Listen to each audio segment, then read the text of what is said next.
란 주제로 함께 하겠습니다. 레위기 1장 1절에서 9절인데요. 함께 일어서실 수 있는 분들 자리에서 일어나셔서 함께 교독하도록 하겠습니다. 레위기 1장 1절에서 9절에 있는 말씀인데 함께 교독하도록 하겠습니다. 제가 먼저 첫 구절 읽으며 시작합니다. 여호와께서 회막에서 모세를 부르시고 그에게 말씀하여 이르시되 이스라엘 자손에게 말하여 이르라. 너희 중에 누구든지 여호와께 예물을 드리려거든 가축 중에서 소나 양으로 예물을 드릴지니라. 그 예물이 소의 번제이면 흠없는 수컷으로 회막 문에서 여호와 앞에 기쁘게 받으시도록 드릴지니라. 그는 번제물의 머리에 안수할지니 그를 위하여 기쁘게 받으심이 되어 그를 위하여 속죄가 될 것이라. 그는 여호와 앞에서 그 숫송아지를 잡을 것이요 아론의 자손 제사장들은 그 피를 가져다가 회막문 앞 제단 사방에 뿌릴 것이며 그는 또 그 번제물의 가죽을 벗기고 각을 뜰 것이요 제사장 아론의 자손들은 제단 위에 불을 붙이고 불 위에 나무를 버려놓고 아론의 자손 제사장들은 그 큰 각과 머리와 기름을 제단 위에 불 위에 있는 나무에 버려놓을 것이며 함께 읽겠습니다. 그 내장과 정강이를 물로 씻을 것이요 제사장은 그 전부를 제단 위에서 불살라 번제를 드릴지니 이는 화제라 여호와께 향기로운 냄새라. 아멘. 예, 감사합니다. 함께 앉으시겠습니다.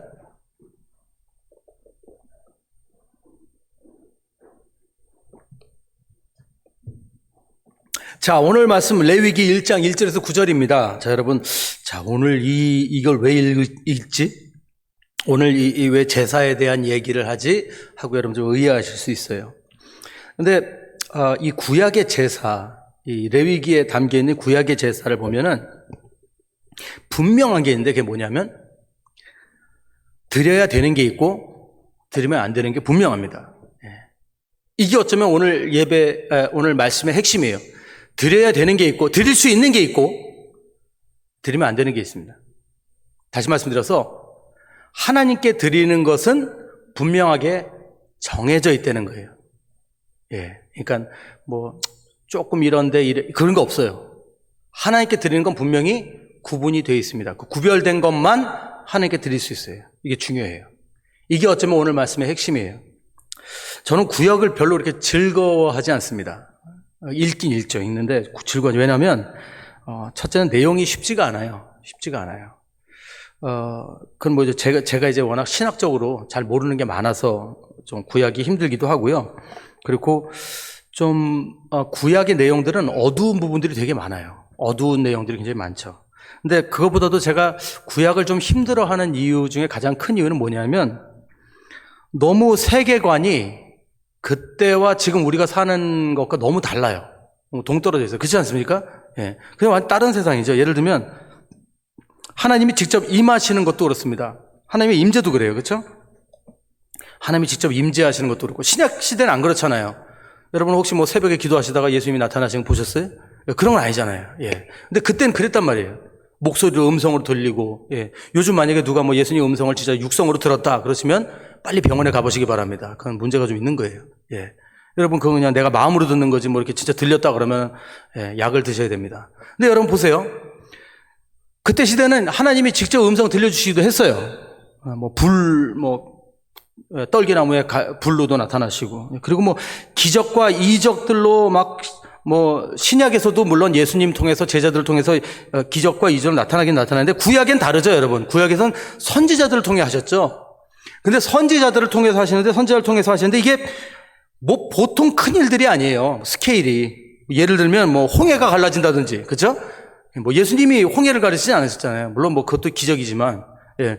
스케일이 달라요. 막 여리고성이 무너진다든지, 그죠? 여리고성이 무너지고 갈멜산에서 막 불로 내려오시고, 이건 정말 구약은요 완전히 달라요. 신약하고 완전히 세계관이 다릅니다. 그래서 이거를 지금 우리 삶에 이걸 어떻게 적용해야 되나 말아야 되나 하는 것들이 굉장히 많아요. 굉장히 많아요. 그래서 구약을 읽을 땐 저는 굉장히 좀 복잡합니다. 마음이. 이거 좀 어렵다 하는 그런 게 많아요. 근데 그렇지만 우리가 구약을 분명히 배워야 되는 이유가 구약이 신약의 그림자라고 했거든요. 그러니까 신약에 대한 이야기를 바로 이해하기 위해서는 구약을 공부해야 된다는 얘기입니다. 그래서 우리가 구약은 분명히 알고 넘어가야 돼요. 근데 오늘 레위기 말씀이 더 중요한 이유가 뭐냐면, 레위기를 아마 성경 통독해 보신 분들, 여러 번 통독해 보신 분들은 아실 거예요. 레위기 읽는 것이 사실 쉽지가 않아요. 왜냐하면 계속 규례에 대해서 나오거든요. 그러니까 이게 스토리가 아니잖아요. 뭔가 이렇게 재밌는 드라마도 아니고 그런 것도 아니고 그냥 계속 뭘 해야 되고 뭐를 드리고 몇 규빗에 뭘 해야 되고 뭐를 어떻게 해서 드리고 제사 드리는 거 성막 만드는 거 이런 얘기들이 계속 나오잖아요. 그러니까 쉽지 않아요. 근데 레위기에는 어떻게 보면 구약은 율법의 책이죠. 율법을 지키던 세대인데 그 율법 지키던 시대에 가장 중요했던 제사. 그러니까 지금 우리가 보자면 예배죠, 예배.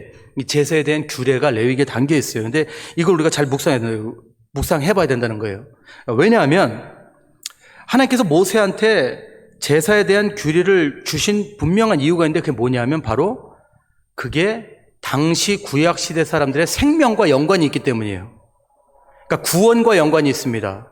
그러니까 구약의 시대에서는 구원을 어떻게 받았냐면 예수님이 그때는 오시지 않았었기 때문에 제사를 통해서 하나님께 용서를 받으면서 구원을 받은 거예요. 그렇죠? 예. 제사를 통해서 자기의 죄를 제사장 앞에 고백하고 내가 드린 동물, 그 짐승들을 가지고 각을 뜨고 번제를 드리고 태우고 하면서 그러면서 용서를 받는 거예요. 그러니까 제사를 제대로 드리지 않으면 그때 시대에는 구원을 받을 수가 없었어요. 이해가 가시죠? 율법을 다 지켜야 돼요. 근데 율법을 사람들이 다 지킬 수 있나요, 없나요? 힘들죠. 못 지키죠. 그래서 하나님이 은혜를 주신 게 바로 제사라는 제도라는 거예요. 제사를 통해서 너네가 다 지키지 못한 법에 대한 죄를 동물을 드리면서 용서를 구해라 이런 거예요. 그래서 그걸 통해서 하나님이 용서를 해주신 게 이 구약 레위기의 제사라는 거예요. 이해가 가시죠? 다 아시기도 하겠지만. 근데 저희들이 이거를 오늘날로 가져와 보면 지금 이 드리는 제사가 결국엔 지금 우리가 드리는 예배를 드리는 거예요. 그러면 이때는 제사가 생명과 연관이 있었다고 그랬죠. 구원과 연관이 있었다고 그랬죠. 그럼 지금도 그런가요? 물론 우리 삶의 예배는 굉장히 중요합니다. 우리 삶 자체가 예배가 돼야 돼요. 근데 지금 이 예배를 드리느냐 안 드리냐로 우리 구원이 좌지우지 되진 않아요. 지금은. 그렇죠. 신약시대는. 왜죠? 왜냐하면 우리는 이미 예수 그리스도의 보혈로 구원을 얻었기 때문입니다. 할렐루야. 예, 이게 중요해요. 아유, 과묵들 하셔라. 이해는 가십니까? 네, 그렇죠. 예. 근데 우리가 지금 이 제사를 드리고 있는데 이 예배에 대한 이해가 분명히 해야 된다는 것입니다. 왜요? 이 예배가 그때 제사처럼 구원과 관련이 있지 않지만 지금은 우리의 삶과 관련이 있다는 거예요. 예, 그래서 우리가 중요하다는 거죠. 지금 저희들이 예배를 드리고 있는데 어떻게 보면 이게 신약의 제사인 것입니다. 신약의 제사. 모양은 구약과 많이 다르죠. 우리는 여기에 짐승을 가져와서 번제를 드리는 것도 아닙니다. 그냥 우리가 주님 앞에 나오고 정말 신령과 진정으로 나오면 됩니다. 신령과 진정을 굉장히 애매하게 우리가 생각할 수 있는데 우리가 정말 진실된 마음으로 주님 앞에 나오면 되는 거예요. 하나님이 받아주시는 거예요. 근데 중요한 거는 구약과 모양은 다르지만 그 의무라고 하지 않게요. 그러니까 그 책임의 그 의미는 바뀌지 않아요. 예배는 주님 앞에 드려야 됩니다. 하나님 앞에 드려야 됩니다. 참 재밌는 게 몇몇 교회들은요, 이런 교회들이 있어요. 정말 몇몇 그 교회 이제 지도자들 몇 분들하고 목사님하고 이렇게 막 교회에서 좀 이렇게 논쟁이 좀 이렇게 있는 교회들인데 어떤 문제로 논쟁이 있는 경우가 있냐면 예배 순서가 좀 바뀌어요. 바뀌는데 이거는 넣어야 된다, 이건 빼면 안 된다, 이건 빼야 된다, 이런 것 때문에 막 싸움이 나는 그런 교회가 있어요. 근데 솔직하게 여러분들이 제가 솔직하게 말씀드릴게요. 솔직하게 여러분들 우리가 알아야 되는 건요. 놀랍게도 지금 우리가 예배 드리고 있는 지금 예배 순서 있죠. 우리가 처음에 묵도로 시작했고 이렇게 했는데 사실은 이게 예수님이 만든 걸까요? 아닐까요? 예수님이 만든 게 아니에요. 예. 이거는 여러분 엄연히 말하자면 우리가 하나님 앞에 정결하게 예배를 드리기 위해서 우리 사람들이 세운 겁니다. 이거를. 예, 이걸 하니까 좋다. 이렇게 하니까 좋겠다. 그래서 순서가 만들어진 거예요. 즉, 지금 이게 문화와 전통이 돼서 지금 이렇게 예배 순서가 만들어진 거예요. 그러면 예배 순서 안에 몇몇 가지는 이렇게 좀 바뀌고 그래도 문제가 없다는 얘기예요. 이해하시겠어요? 예. 그러니까 뭐 찬송가 한번 덜 불렀다고 해서 큰일 나고 그런 건 아니라는 거죠. 이해하시겠죠? 그러니까 이게 다 우리가 전통을 통해서. 그리고 너무 놀라운 거는 이건 좀 그게 의견이 많은데 천주교에서 온 순서가 그대로 온 게 되게 많아요. 사실은. 천주교에서 온 순서가. 물론 이제 거기에 이제 뭐 성례들이 몇 가지 빠지긴 했지만 굉장히 천주교에서 온 그게 많아요. 왜냐하면 기독교가 처음에 천주교에서 갈라져 나왔기 때문에. 근데 많은 천주교인들은 그렇게 얘기해요. 그러니까 우리 천주교가 먼저다. 너네가 갈라나온 거다 이러는데 그게 아니에요. 원래 초대교회가 있었어요. 초대교회에서 로마교와 섞이면서 천주교가 만들어진 거예요. 그러니까 이미 천주교는 오염된 거예요. 이단에. 이해하시겠습니까? 그렇게 해서 권력을 가지고 있다가 다시 마틴 루터가 기독교로, 개신교로 다시 독립해서 나온 게 그게 우리 기독교입니다. 그러니까 초대교회가 먼저예요. 천주교가 먼저 아니에요. 천주교인들이 가끔 그렇게 얘기할 때 있어요. 야, 천주교가 먼저인데 기독교가 거기서 빠져나온 거야. 아니에요. 예수님이 먼저 가신 다음에 사도들이 뭐 만들었어요? 초대교회 만들었죠? 그 교회가 먼저예요. 그 교회가 천주교예요? 아니에요. 이해하시겠죠? 초대교회가 먼저. 그때는 예배 순서도 없었어요. 초대교회가 먼저. 그 다음에 콘스탄틴 로마 그 황제가 그걸 첫 이제 빠빠가 된 거예요. 빠빠가 뭐죠? 한국말로? 교황. 예, 교황이 된 거예요. 그래서 기독교 문화권에 있는 사람들이 너무 많아지니까 그 사람들을 정치적으로 이용하기 위해서 천주교를 만든 거예요. 로마교 그걸 섞어서. 이해하시겠죠? 그 다음에 다시 기독교로 독립해 나온 거예요. 그러니까 우리가 그 영향을 안 받을 수가 없어요. 예배 순서에도 지금 거기에도 그런 게 있어요. 그러니까 우리가 그 이해해야 된다는 거죠. 중요한 건 뭐냐면 예배 순서는 그렇게 중요하지 않다는 거예요. 왜냐하면 다 우리 인간들이 만든 거고 우리가 전통으로 지키는 것뿐이에요. 왜? 존중하는 차원에서. 그리고 또 우리가 익숙해져 있으니까 편안하니까 그대로 사용하는 것뿐입니다. 근데 중요한 건 뭐냐 하면은 제일 중요한 거 빠져서는 안 되는 건 뭐냐면 예배 드리는 자들과 예배의 대상은 분명해야 된다는 거예요. 그러니까 예배를 받으실 하나님 그리고 예배를 드릴 우리들 이것만은 분명해야 된다는 거예요. 이 관계가 분명한 게 예배라는 거예요. 그것이 있어야 된다는 것이죠. 저희들은 신약 시대를 지금 살고 있습니다. 그런데 신약 시대를 산다는 것이 영적으로 우리들에게 어떤 의미가 있는지 분명히 알아야 돼요. 많은 분들이 교회 나오시고 교회에 오셔서 이제 하나님의 은혜를 바라시고 하나님께서 또 축복해 주시고 이런 걸 바라시는데 그건 너무 좋죠. 너무 좋은데 사실 우리들이 이 신약 시대를 그리스도인으로 사는 영적인 의미가 있어요. 그걸 어떤 목사님이 이렇게 설명을 하시는데 사도행전 이야기를 해주세요. 사도행전 읽다 보면 맨 마지막 부분을 얘기하시더라고요. 그러면서 사도행전 맨 마지막 부분을 보면 사도행전 끝이 없대요. 그냥 이야기가 나오다가 뚝 끊긴다는 거예요. 자, 한번 제가 읽어볼까요? 사도행전 맨 마지막 장입니다. 마지막 구절 28장 30절 31절 두 구절만 읽어볼게요. 바울이 온 이태를 자기 셋집에 머물면서 자기에게 오는 사람을 다 영접하고 하나님의 나라를 전파하며 주 예수 그리스도에 관한 모든 것을 담대하게 거침없이 가르치더라. 끝이에요. 그 전에 막 섬에 표류되고 뭐 이런 일이 있다가 이제 로마에 와가지고 거기서 이제 예수 전도한다고 그러면서 끝났어요. 그러면서 이 목사님이 우리 신앙인들의 영적인 삶의 의미가 여기 있다는 거예요. 그래서 뭐라고 말씀하시냐면 바울의 이야기에서 더 기록이 없는데 이 목사님 설명은 사도행전이 이렇게 맥락이 없이 끝이 맞춰지는 이유는 여기서부터 우리 구원받은 성도들이 신사도들이 되어서 사도행전, 새로운 사도행전을 계속 이어가라는 의미가 있다고 이렇게 설명해 주시더라고요. 근데 저는 이 설명이 참 마음에 듭니다. 왜냐하면 정말 우리는 지금 예수 그리스도를 믿고 우리 삶 가운데 사도의 역할을 이어가는 겁니다. 예수 그리스도의 역할을 우리의 삶을 통해서 이어가는 거예요. 그러면서 사도행전이 계속해서 기록이 되는 거라는 거예요. 우리의 삶을 통해서. 이게 바로 신앙인의 삶이라는 걸 기억하시기 바랍니다.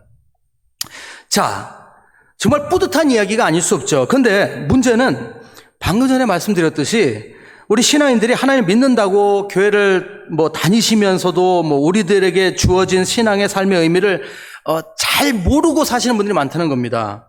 그리고 그 이유가 사실 하나님께 우리가 예배 드리는 이유가 뭔지 그것조차 잘 모르고 그냥 예배 나오시는 분들이 많다는 거죠.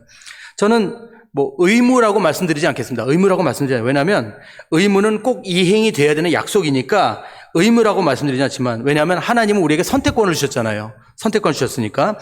근데 우리 신앙의 삶의 의무라 하지 않고 의미라 하겠습니다. 우리 신앙인의 삶의 의미가 무엇인가? 그것은 예수 그리스도를 믿고 사는 신앙인들이 예배와 삶의 의미, 이것은 바로 하나님을 우리가 바라보고 하나님을 찾고 하나님의 삶을, 하나님이 우리에게 주신 삶을 순종하면서 사는 것이 바로 우리 삶의 의미라는 거예요. 믿음도 어떻게 보면은 내가 거둘 소유, 내가 누릴 축복, 이런 걸로 우리가 도구로 생각할 때가 있어요. 내가 믿음이 있으니까 주님 앞에 와서 기도하고 내가 이렇게 축복받아야지, 내가 이렇게 많은 걸 얻을 수 있도록 하나님께 간구를 해야지, 이렇게 생각할 수 있어요. 잘못된 건 아니에요. 하지만 저희가 알아야 되는 것은 그럼에도 불구하고 하나님은 저희들을 통해서 이 세상에 축복이 되게 하시려고 부르셨다는 거예요. 이걸 얘기하는 거예요. 우리가 사도가 돼서 사도행전을 써나간다는 것은 하나님께서 우리를 통해서 이루시고자 하는 일이 있으시는 건데, 그 일이 뭘까요? 그걸 알아야 돼요. 그 일이 뭐냐면 바로 관계를 통한 축복이라는 거예요. 관계를 통한. 자, 설명 하나 드릴게요. 여러분 그거 아세요? 하나님께서 우리의 삶에는, 우리의 역사가 사람들에게 다 이렇게 전해질 수 있도록 연결해 놓으셨다는 걸 여러분 믿으십니까? 자, 믿음이 잘 안 가시죠? 근데 이거는 사회 이론 중에 하나인데, 혹시 여러분들 이거 재밌는 거예요. 6단계 법칙이라고 들어보셨어요? 6단계 법칙? 안 들어보셨어요? 6단계 법칙이 뭔지 아세요? 이게 뭐냐면 재밌어요. 자, 인간관계는 6단계만 거치면 저와 여러분들과 이 지구상에 있는 대부분의 사람들이 연결될 수가 있다는 이론입니다. 이해하시겠어요? 6지인만 우리가 건너면 이 세상에 있는 그 누구든지 나와 연결될 수 있다는 이론이, 사회 이론이 바로 6단계 이론이에요. 6단계 법칙. 믿어지세요? 그러니까 예를 들면, 지금 이해가 잘 안 가시는 분들 계신데, 예를 들면 바이든 대통령 아시죠, 여러분? 바이든 대통령 모르시면 안 됩니다. 미국 대통령이 지금 바이든 대통령, 지금 누가 바이든 대통령하고 저하고 6사람만 거치면은 연결된다는 얘기예요. 믿어지세요? 자, 지금 저를 의심의 눈초리로 보시는데, 그러니까 예를 들어서 김희동 집사님하고 톰 크루스하고 6명만 거치면 연결된다는 거예요. 물론 이 법칙은 서로 알 필요는 없어요. 서로 알 필요 없어요. 아는 사람을 6명만 거치면은 모든 지구의 어떤 사람하고도 다 연결이 된다는 얘기가 이 6단계 법칙이에요. 근데 재밌는 게, 저는 이게 거짓말인 줄 알았어요. 이게 말도 안 되는 얘기인 줄 알았어요. 근데 이걸 테스트 해봤을까요? 안 해봤을까요? 당연히 해봤죠. 당연히 해봤는데 98%가 가능했어요. 그리고 한국 TV에서도 어느 프로그램에서 이거를 한번 시험해봤어요. 근데 놀랍게도 그게 가능하더라고요. 참 재밌습니다. 이게 무슨 얘기예요? 여러분, 6명만 거치면, 정말 아무리 어려워도 10명만 거치면 이 지구상의 어떤 사람하고도 우린 다 연결이 됐다는 얘기예요. 결국에는. 놀랍죠? 하나님이 이 세상을 이렇게 만드셨어요. 그리고 우리가 이렇게 관계가 서로 얽혀 있는 거예요. 좀 먼 사람들이지만 우리가 서로 건너면은 아는 사람의 아는 사람, 아는 사람의 아는 사람. 그래서 누가 그러죠? 너 내 사촌의 동생이 그런데, 그럼 꽤 멀리 간 거예요. 굉장히. 그럼 누가 했는지 모르는 거예요. 예, 그렇게 막 얘기하시는 분들 계시죠? 굉장히 먼 거예요. 여러분, 6단계만 거쳐 우리 세상이 다 연결되어 있다는 건데, 하나님이 우리들을 이렇게 만드셨다는 거죠. 하나님의 사람이 이렇게 연결되도록. 근데 그럼에도 우리는 예배를 나오면서 무엇에 집중하냐면 내 삶에만 집중해요. 내 삶에. 예. 지금 내 삶에 무엇을 내가 소유하고 무엇을 성취하고 무엇을 얻을 것인가, 그 걱정을 가지고 나옵니다. 여러분, 제가 다시 말씀드리면 잘못된 거 아니에요. 그렇게 기도하셔도 돼요. 예. 근데 우리는 무엇에 가장 무슨 마음이 뺏겨 있냐면 지금 당장 내 삶에 뺏겨 있다는 거예요. 근데 하나님이 우리를 통해서 예배 받으시면서 하시고자 하시는 게 온 세상과 우리가 연결되기를 원하신다는 거예요.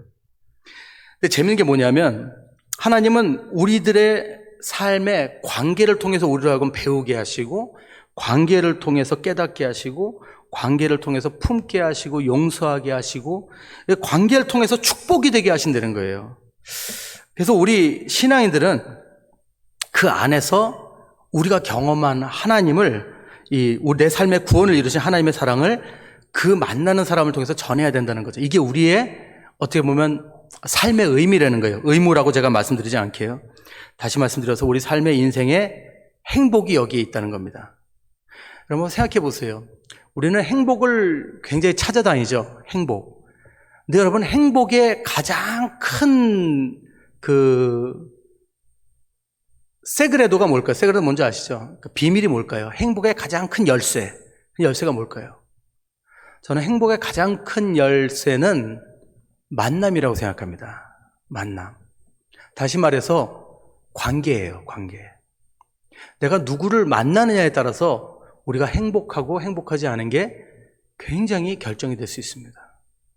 여러분 우리 삶에 한번 행복했던 순간들이 있었다면 한번 기억해 보세요. 내가 제일 행복했던 순간이 언제였나? 그게 누군가의 관계 안에서 있었던 일이에요. 그렇지 않습니까? 어떤 분들은 이렇게 착각하실 수 있어요. 아, 내가 행복했던 순간이 그때 내가 뭔가 성취했을 때야. 그래요.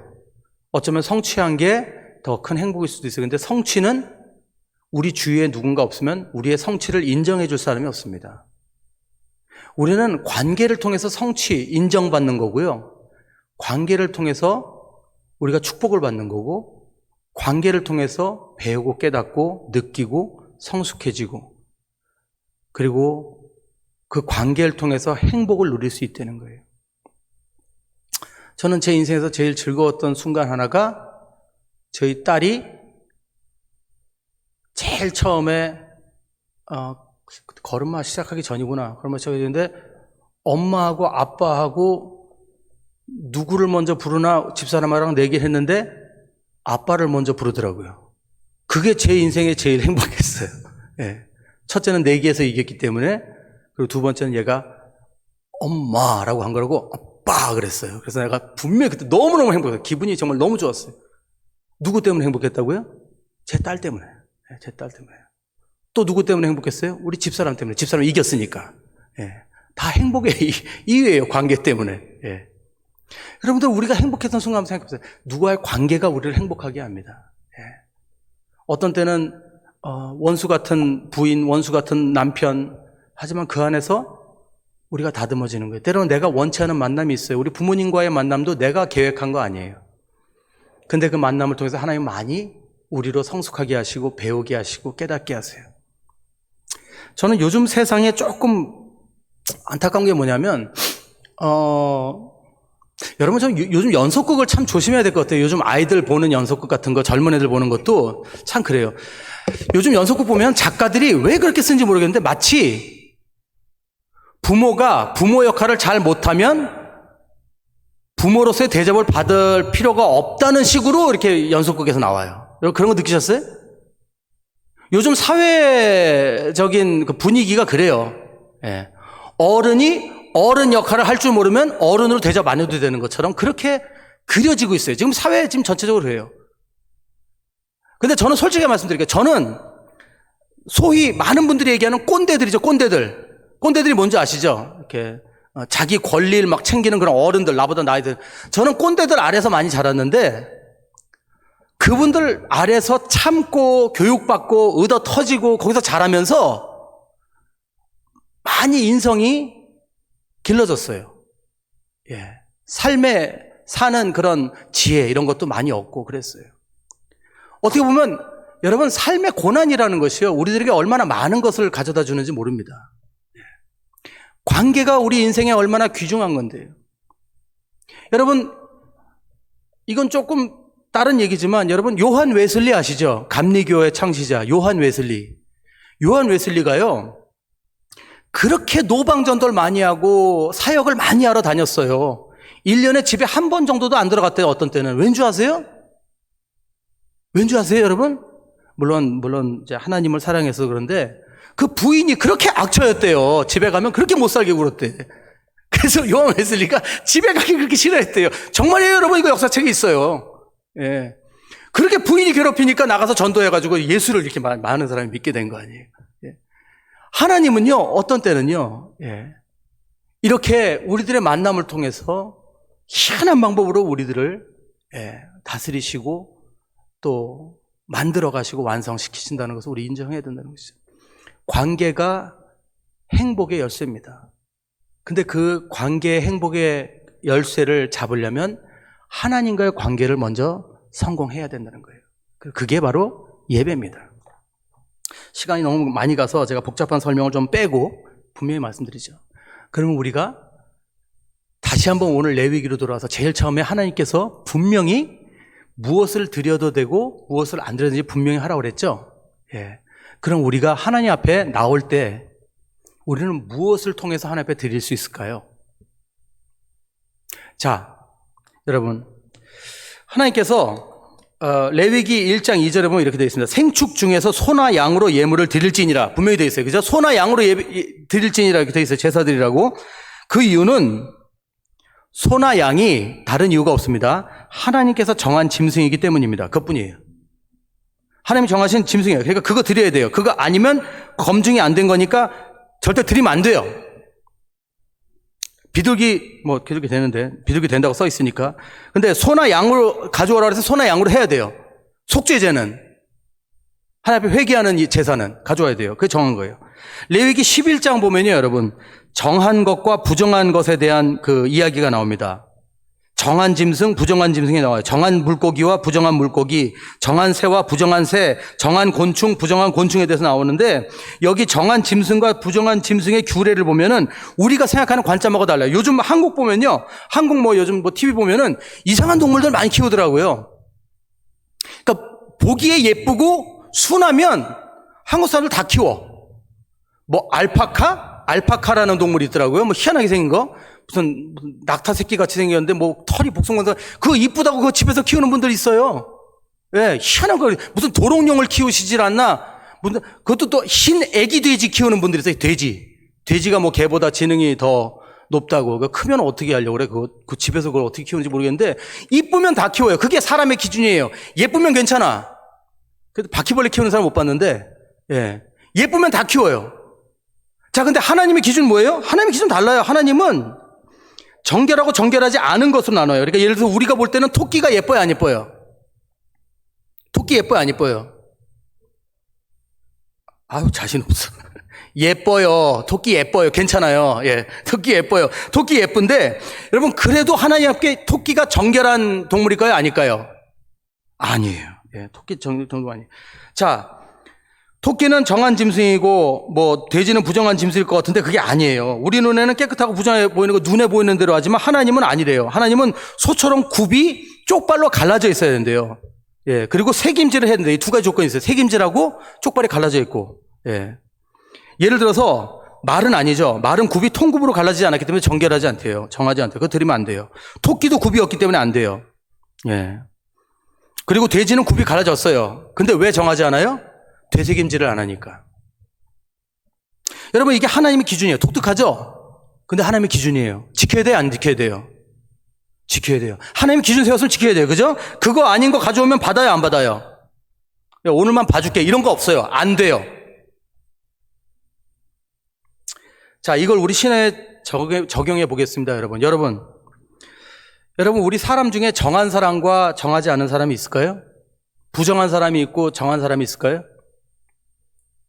우리 눈에는 그래 보이죠? 최호영 목사는 정한 사람일 거예요. 그렇게 보이죠? 아니라고요? 정한 사람 같이 안 보여요? 자, 근데 여러분, 제가 정한 사람일까요? 부정한 사람일까요? 부정한 사람이에요. 자, 우리가 볼 때는 기도 많이 하고, 교회에서 봉사 많이 하고, 남 많이 도와주고, 율법 잘 지키고, 그러면 착하게 사는 사람은 정한 사람인 것 같죠? 근데 정한 사람이 아니에요. 왠 줄 아세요? 간단하게 얘기해서 여러분, 하나님 보실 때는 딱 한 분만 정한 분입니다. 누굴까요? 예수님밖에 없어요. 이게 오늘 말씀의 핵심입니다. 예수님밖에 정한 분이 없어요. 우리가 아무리 날고 뛰고 애를 써도 우리는 하나님 앞에 인정받을 수 없는 존재예요. 자, 오해하지 마세요. 하나님 그럼 우리 사랑하지 않는, 사랑하고는 별개 얘기예요. 우리의 존재를 얘기하는 거예요. 아니, 목사님 전에 우리 정체성이 하나님의 자녀라. 그러니까 하나님 우리 사랑하시니까 우리를 자녀로 인정해 주신다고요. 근데 우리는 어떤 놈들이라고요? 원래 부정한, 하나님께 드려지면 안 되는 것들이에요. 여기서 우리가 한번 하나님의 은혜를 한번 생각해 봐야 돼요. 근데 우리가 지금 어떻게 하나님 앞에 나오고 있죠? 우리 안에 예수 그리스도. 우리 안에 예수 그리스도 때문에 하나님 우리 예배를 받으신다는 걸 여러분 믿으시기 바랍니다. 그게 은혜예요. 우리가 아무리 기도하고 우리가 아무리 애쓰고 우리가 아무리 착하게 살아도 하나님 우리 예배를 받으실 수가 없어요. 왜냐하면 우리는 부정한 존재들이기 때문에. 하나님 분명히 말씀하셨어요. 예수님을 보고 이는 내 사랑하는 아들이요 내 기뻐하는 자라. 그 외에 그 누구도 하나님은 이렇게 말씀하신 적이 없어요. 안타깝게도 우리들은 이 사실을 우리가 인정하고 주님 앞에 나와야 됩니다. 여러분들 오늘 어떤 마음으로 나오셨어요? 여러분들 우리 삶 가운데 정말 관계에 성공하시고 관계를 통해서 축복이 되기 원하시고 또 행복을 누리시기 원하시고 하나님과의 관계를 정말 건강하게 이루시기 원하신다면 여러분 우리는 오늘도 예수님을 의지하며 나와야 되는 겁니다. 우리가 지금 이 시간에 나와서 예배드리는 것은 오직 예수 그리스도의 은혜라는 것을 기억해야 됩니다. 하나님이 우리를 기도를 받으시고 우리의 찬양을 들으시고 우리를 받으시는 이유는 우리와 함께 하시는 예수 그리스도, 내 안에 계신 예수 그리스도, 그분의 보혈 때문에 우리를 인정해 주시고 받으실 수 있다는 것 절대로 잊어서는 안 됩니다.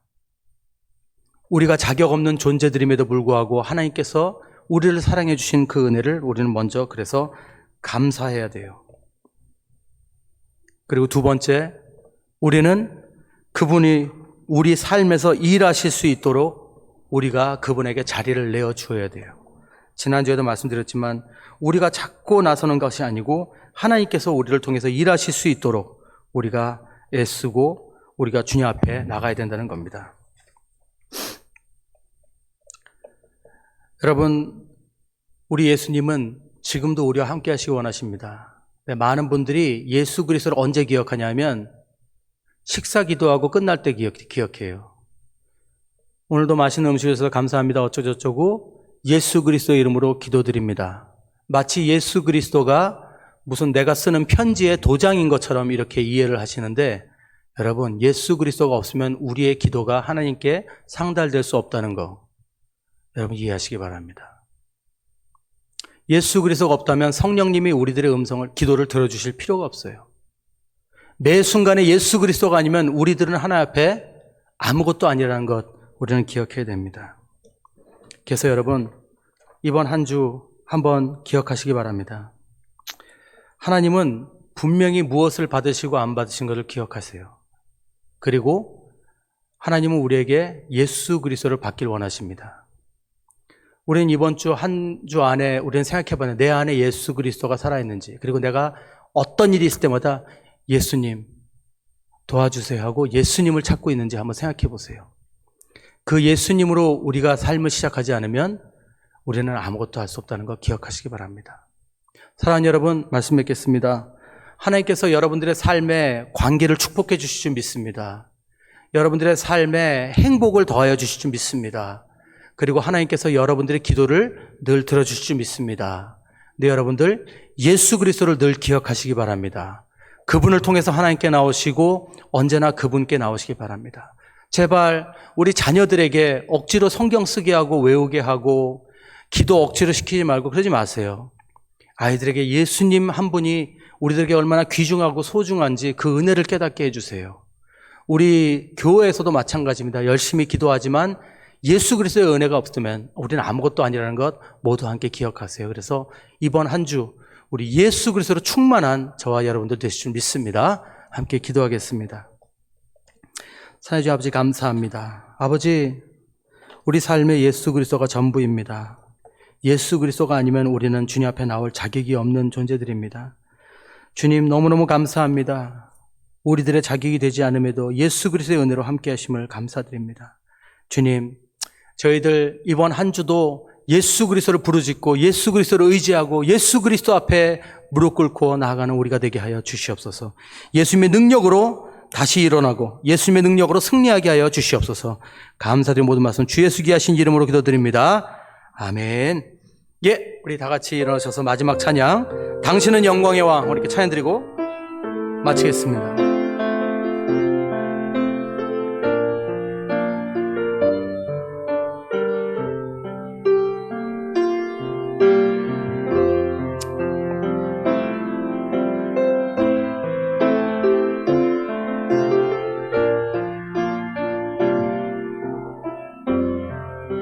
당신은 영광의 왕, 당신은 영광의 왕, 당신은 평강의 왕, 당신은 하늘과 땅의 주, 당신은 정의의 아들, 천사가 무릎 꿇고 예배하고 경배하네. 영원한 생명 말씀, 당신은 예수 그리스도 주.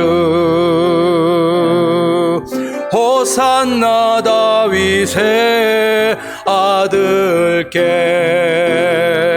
호산나 불러 왕 중의 왕.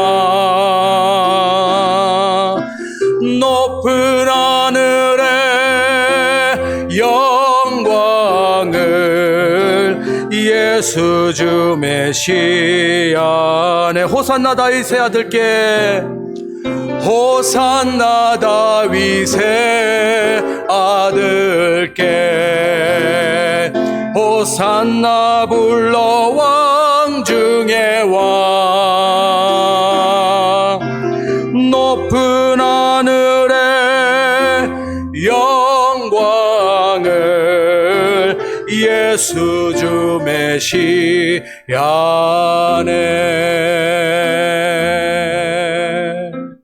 아멘.